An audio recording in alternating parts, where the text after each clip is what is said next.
If you truly seek personal growth, try to use the word selfish less often. To put it simply, no one is not selfish.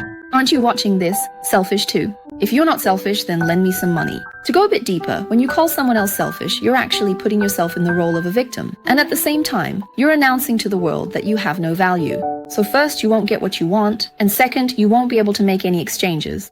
From a psychological perspective, the term selfish doesn't really exist because it's more like a layperson's catch-all label for many different situations. For example, it mixes together defense mechanisms and our strategies for meeting needs. You can see it almost every time someone explains a zodiac sign. They'll say, people of that sign are very selfish. Suppose we accept that selfishness does exist, then in reality, for some people, being selfish is actually a form of defense, a way to survive, or to avoid responsibility, or to maintain self-esteem. Or for some, it's about control. So, which zodiac sign is the most selfish? There's really no definitive answer to that. If we look at it from the perspective of personality structure, each zodiac sign represents a different personality, each with its own core anxieties, so they each have their own ways of protecting themselves. The selfishness of fire signs can often be interpreted as, I ignite first, so I charge ahead first. That's why many people say they don't care about other people's feelings. But if you ask a fire sign, is that really their intention? They don't actually want to hurt others. It's just that for fire signs, their brain's top priority is to solve the problem first, to push things forward. You could call this approach primitive, but it's actually a very effective survival strategy.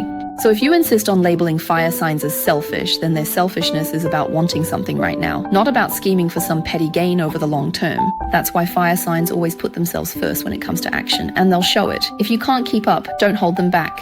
So this so-called selfishness actually has its own logic behind it. It's a fear of stagnation, of coming to a standstill, of becoming rigid. Now, the selfishness of air signs can be a bit trickier from a mental perspective because their goal isn't to take advantage of others. What they want is to ensure they have access to information and maintain their freedom. Air signs are very afraid that you'll drag the relationship into an emotional quagmire or that they'll be bound by responsibility and morality because all of that would make them lose more options and space. So the selfishness of air signs shows up in ways like not talking about your feelings. They'll give you the cold shoulder first, they'll detach, and they don't care if your emotions are running high. If they want to cut off contact, they will. So for the other person, they feel hurt and wonder, how could you treat me like this? But at their core, air signs are just protecting their own sense of control. They need to safeguard their own mental space. That's just who they are. So the underlying anxiety for air signs is the fear of being trapped. If you do that, aren't you crossing their red line again? If you try to define them or pin them down, air signs would rather make you uncomfortable just so they can open a window and breathe for themselves. This kind of selfishness is actually a defensive reaction to protect their sense of boundaries. They see their own boundaries as sacred. It's not about greed for personal gain.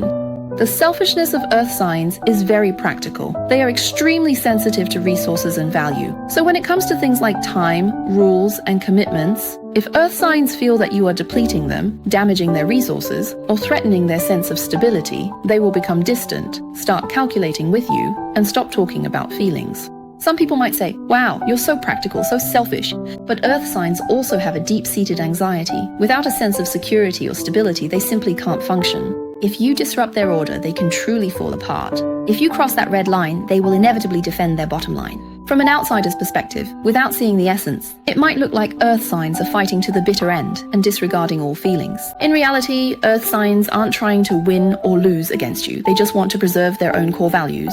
The selfishness of water signs is the most easily misunderstood because at first or on the surface, they seem very empathetic, compassionate, gentle, and give a lot. So based on how they act, it seems like water signs aren't afraid of getting the short end of the stick. But water signs also have their boundaries. If you neglect them or ignore them, they'll immediately